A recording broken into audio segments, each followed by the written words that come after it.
Well, it's another day, and I want to tell you a story, and I'm not going to cook today because I want to concentrate. I'm 71 years old now. I was in my 60s when I lived in Blackfoot, Idaho. And I used to scroll around on my phone, and I kept finding Sasquatch Chronicles, and I thought, well, what is this? So I started listening to it, and it was kind of interesting because I had always believed in Bigfoot because the records the Indians had in their history verified it. So it's just common sense. There's something there. So I kept listening to it on my podcasts, on my phone at night. I started thinking, why do all these encounters sound so darn familiar? It's like they're really familiar to me.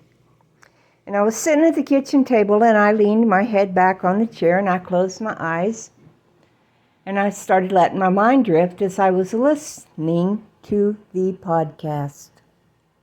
And all of a sudden, my head, it was like, I don't know how to describe it. It was like things were rushing into my mind like a computer downloading. Bam, bam, bam. And I grabbed my head. It hurt so bad. I didn't know what was happening. And I sat there, and after the most of it was over, all of a sudden I started having some memories. And these memories continued for about a month, downloading into my brain. But what I remembered, I couldn't believe. When I was a teenager, I lived in Twin Falls. I had a boyfriend, and we had a set of friends that were dating. We were about 18 years old. So that's going to throw it back into the 70s, about 70 or 71. And we used to go out in a little Volkswagen that my boyfriend's mom had. We would drive all day long and go everywhere in the Magic Valley. Well, it was getting toward the end of July, and it'd been hot, and we didn't have nothing to do. It was toward the end of the week. I said, let's go down and take a night walk at Devil's Corral. Well, they weren't too keen on that, but I kept on, and so they said, okay. So we went down just a little before dusk, and we started down the road there at Devil's Corral. We were walking. We'd parked the old pickup up on top. Well, I was kind of lagging behind, and they were walking just a little ways in front of me. And when we'd walked down off over the rim and hit the bottom, there was a creek. And this creek had watercress in it. It was really clear and cool because there was some cottonwoods down in there. And they had walked around to the other side, and I was always looking for footprints because I was a tomboy when I was a kid, and I liked to look around water holes and see what kind of animals had come around. Well, I noticed out in the middle of this watercress, it floats kind of on top of the water. It was real fresh. We would stop and eat a handful of it. But there was a mark in it, and it was about maybe 4 to 5 inches wide and about 14 inches long. And the impression was just there, like somebody had stomped something into the water. And clear water will fill up the hole, but you can't really see what's down in it. So I leaned out over the edge of the creek there. It was about three foot out in the middle of the creek, and stuck my hand down in it. And it had sunk down, 4 or 5 inches. And I thought, I wonder what made this. And I got up, and there was no trees around. There wasn't a rock in the bottom of it. That's why I put my hand in there to see what was in the bottom. And I walked all around that area, and there was nothing there that looked like something had jumped or pushed off or anything. So my friends wanted to go on up, so they were yelling at me, come on, hurry up. So off I went, and we went across the bottom there, creek bottom and started back up the other side. Because on the other side, when you went up so high, you crossed a rock field, then you dropped down into the Snake River. It was right there. You could actually walk out on the rocks when the water was low, or you could fish from it. And there was another creek that came from a lake down at Devil's Corral.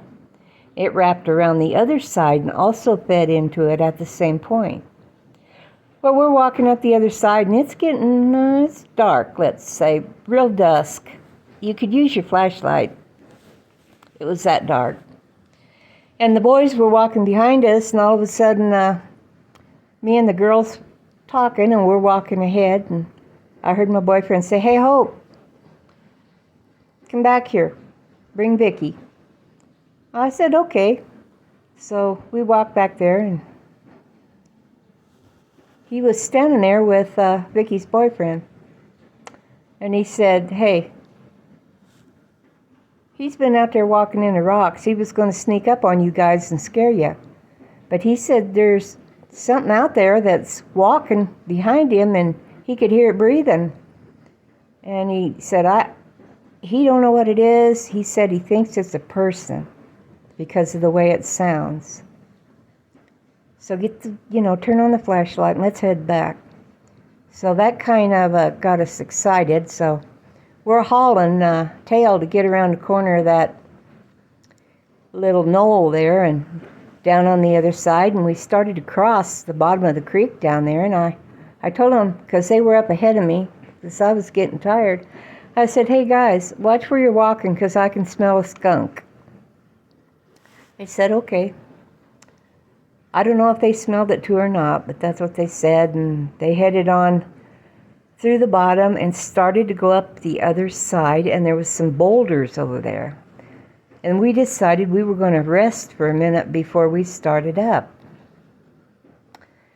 And this night was, it was almost daylight bright.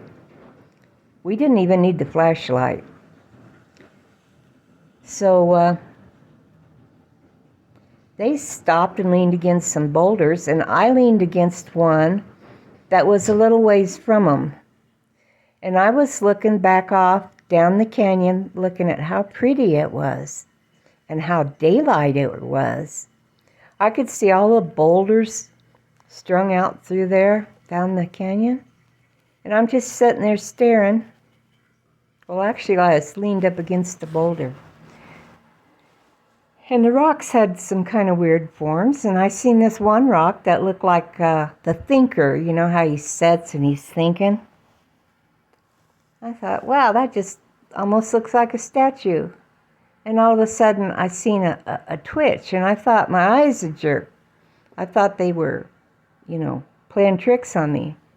And I kept staring at this rock, and all of a sudden it moved. It moved, it picked up its head, and it raised up.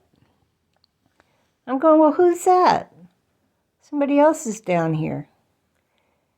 And they started walking around the edge of the canyon wall, coming closer and closer, and I could see them doing this. And then they'd kind of disappear for a little bit when they went down in a dip. Then they'd come up in another spot, and they did that several times. And then all of a sudden, the boulder I'm leaning on had a knoll in the front of it. This probably, I don't know, it was maybe 20 to 30 yards from my eyes to the knoll top there in the dark. And I seen somebody step up on the knoll. And they were just standing there looking. And I started to raise my hand to wave, and I thought, don't do that. So I'm standing there and I'm going, wow, who's out here in the dark? Is somebody camping out here? I go, wow, they got long hair, because I could see it hang down on their shoulders like a woman's hair would, or if she had a cape over her head, how it would hang down past her shoulders and give it kind of an A-frame shape.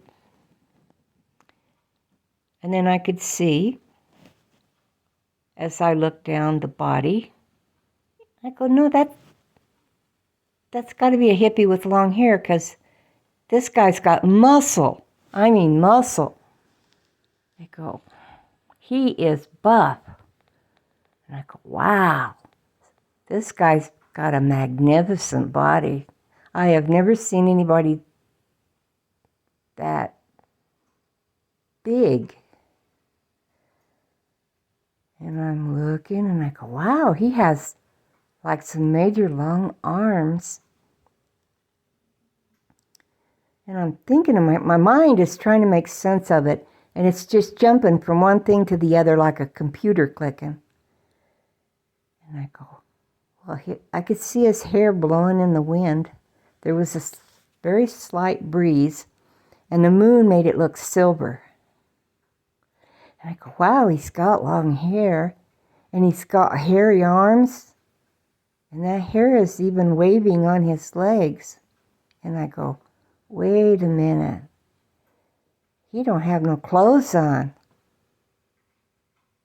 This guy's naked. And I'm staring. I'm going, oh my gosh, what is it? And as I've heard on Sasquatch Chronicles a million times, I thought, they don't make people that big. And the next thought that came into my head was, don't keep staring at it. It's staring at you. And it might think I want to be confrontational. So I swept my eyes over to the side, and I kind of turned my head, and I made it look like I was nonchalantly doing all this, because I could see my friends there, and they didn't see it. And I did not want to say anything, because if that girl screamed, I didn't know what this thing was going to do, because I didn't know what it was. And I stood there and stared at this thing between 5 and 10 minutes. And I thought, well, I guess if it was going to kill us, it would already have done it.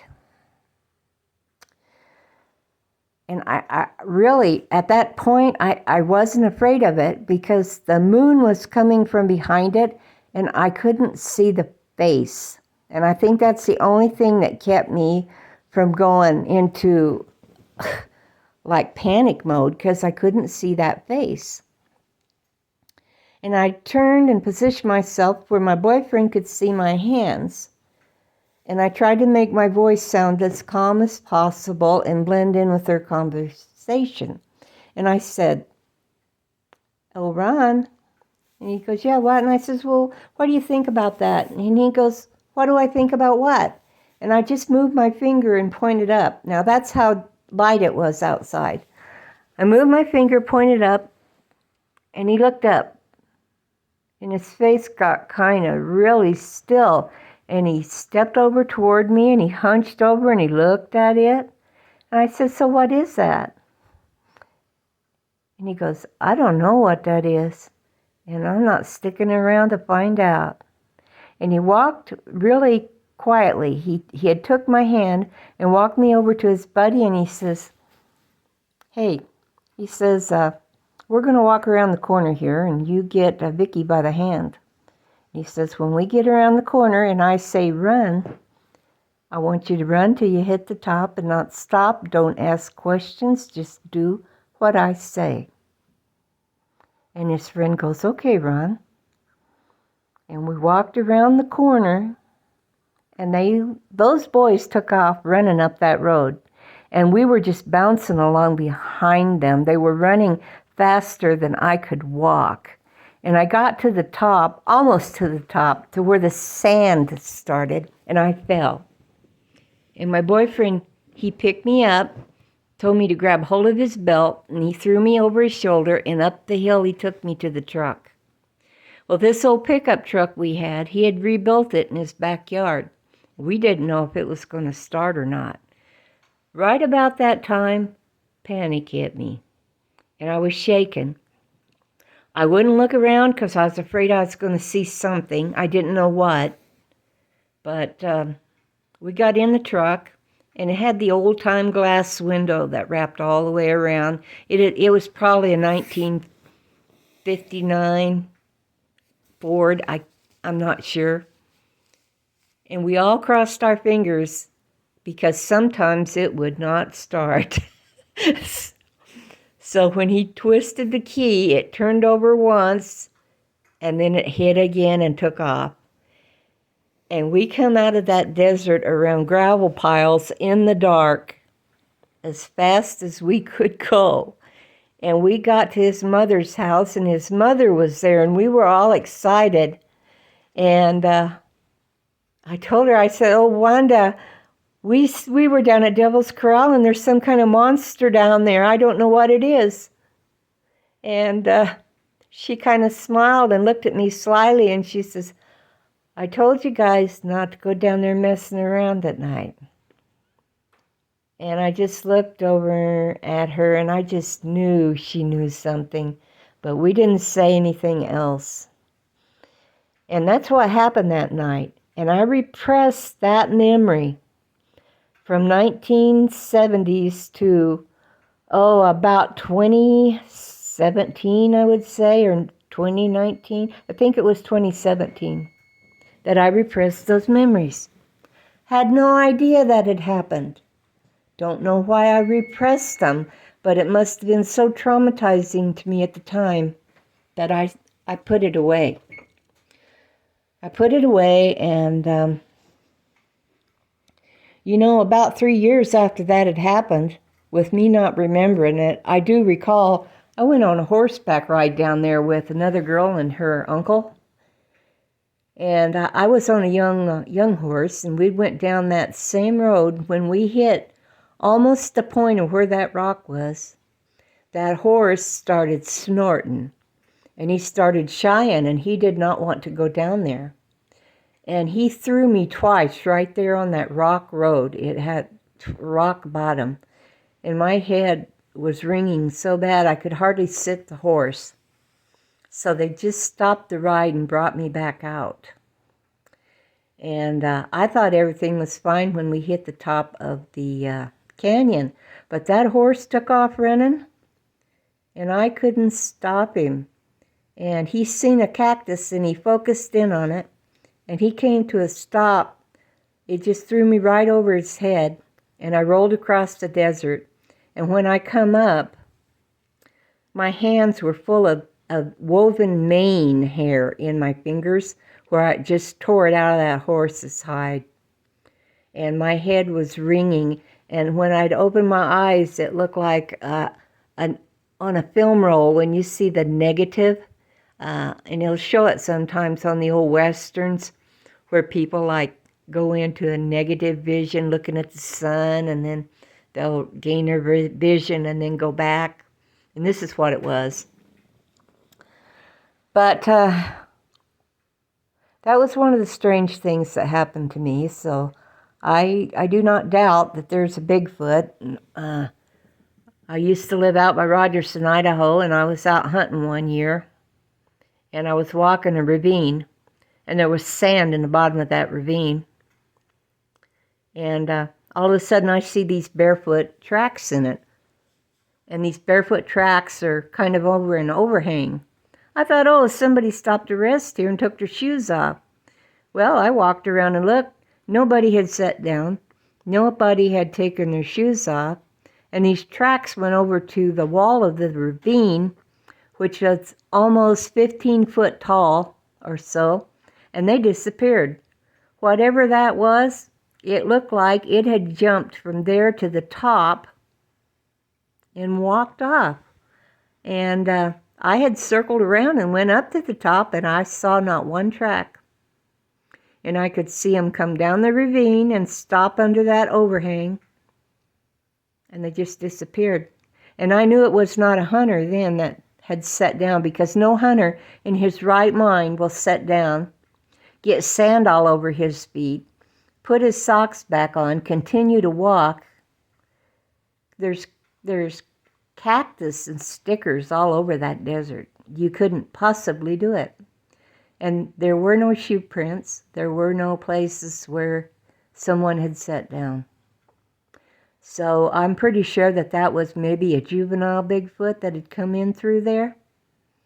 And of course, at that time, I hadn't remembered all this stuff, so I didn't know it. There's just some things after you've had your life full that you put together and they make sense. But at the time, they didn't. But that's my Bigfoot story. So if I get another one, I'll let you know. I came back here to Idaho and I said, or to Twin Falls, and I said, I think I'm going to go look for Bigfoot down in that canyon and get me some binoculars and set up. But what I did instead was I was here in the spring, and I walked down to a park they had down there before anybody had went down there, and it was kind of still closed, but I went in anyway. And you know what I found? Yep, right under some fruit trees, I found one track. And it was a big track, and it was down in the ground about 4 inches. And it was where it had stepped over a creek. And you know how hard the dirt gets under a fruit tree. And it had mashed the dirt down under there. I assume picking the apples off the tree to eat. Then I found another one. There's the brushy places where there's tunnels that go back in the brush down there. And I found another track in hard ground. That was very large too. And that was enough to make me realize that that animal, that person, the creature, was probably still there.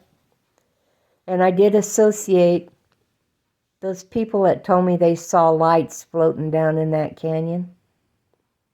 Yeah, they did. And that's associated with Bigfoot sightings. Also, when I got back here, I was watching the podcast, and I seen a man who was a minister at one of the local churches. And he had put his sighting on there. And I think the sighting was episode 444 or something like that.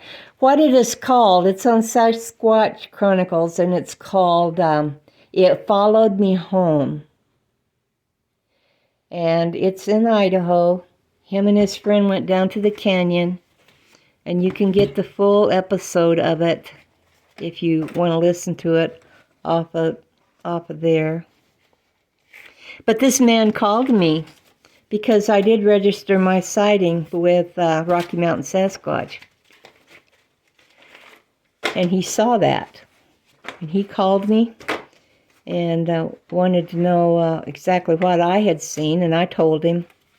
And he told me, you know, I'd already heard his story, but he told me again, you know, what him and his friends saw. Then I was kind of curious, so I started a group that was called Snake River Sasquatch, so people could put their sightings on it. Well, within a week, I had 5 other people that had had sightings down here in the canyon that they were talking about. Just off of Centennial Park, that's right under the PART1 Bridge. Well, I didn't know what to do with this information, and I thought, I don't want people going down there and getting hurt because they're trying to see this thing. So at that time, I just shut down the site and didn't mess with it no more. But that also was a verification of I wasn't the only one that's seen this thing, and they are around. If you want to know more information about that, you go to Sasquatch Chronicles podcast, or you go to The Confessionals with Tony Merkel. You'll get a lot of information off them, and don't take it all for granted that it's just BS. Because some of it's pretty far out, but I'm to the point now with the things that I've seen and had happened to me that I don't say anybody is a liar. because I don't know the context these things were seen in, and I don't know the people. But it's starting to look more and more like we have some supernatural stuff going on in this world. And I'll tell you some more stuff, but I want you to know right now that I was sitting in my house one day, and I got this immense feeling to find Christ, to go seek Him. It was like a voice had told me in my mind. And I did not want to do this because I was not religious. It made me mad when people talked about religion. I just didn't want nothing to do with it. And this feeling became so strong in me that I got up and I went to church. And when I went to church, I started reading the Bible, and I started finding out the history way back in the Bible and all the things, creatures that was in it, like the Nephilim, and there's even books that tell you what was going on before God and creation. Before He invented the earth, I guess you'd say, or created the earth, the first people that lived on the earth were not us. It was some really crazy stuff. And once you start reading back into that and you start comparing it to things that happen, if you have had things happen to you, things start making sense. And it is very scary. And you know, I went down and I got baptized, and I'm still reading. I'm learning a lot of stuff, and I've learned why it is important to have faith in Christ. And this world is going to have an end, and so's everyone on it. And it will be recreated again. And the ones who have faith will be the ones that are on it. The ones who aren't, well, these things I've seen, I know they're real. I know they're real, so I know if they're real, the other side of it's got to be real. And I think I've had all these encounters because it was a way to convince me there was a God, and He was real, and Christ is real. And that was my reason for going and seeking this all out. And I'm pretty set in my beliefs now. But I hope other people, there's many ways to find Christ. I was shown it because I didn't believe in it, so I had to be shown the demons of the devil, I guess you would say. And when I knew that they were real, that's what convinced me the other side was real. And I've had an encounter with, it was an out-of-body experience. It was not a death experience. But I'll tell you about that later. So I'm going to end this for now, because once I get started, I can go on and on and on forever. But you have a nice day and think about these things. And if you're kind of thinking about, you don't have to think, well, everybody's going to think I'm stupid because I'm going to go to church or I want to talk about Christ, so I'm embarrassed and I don't want to do that. Don't be that way. Find yourself and be your own person. Go investigate it, just like you would investigate some crazy thing that interested you in life.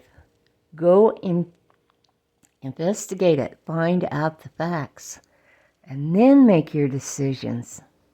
Don't be led around by your nose. Have a good night. Make sure you lock your doors. Bye.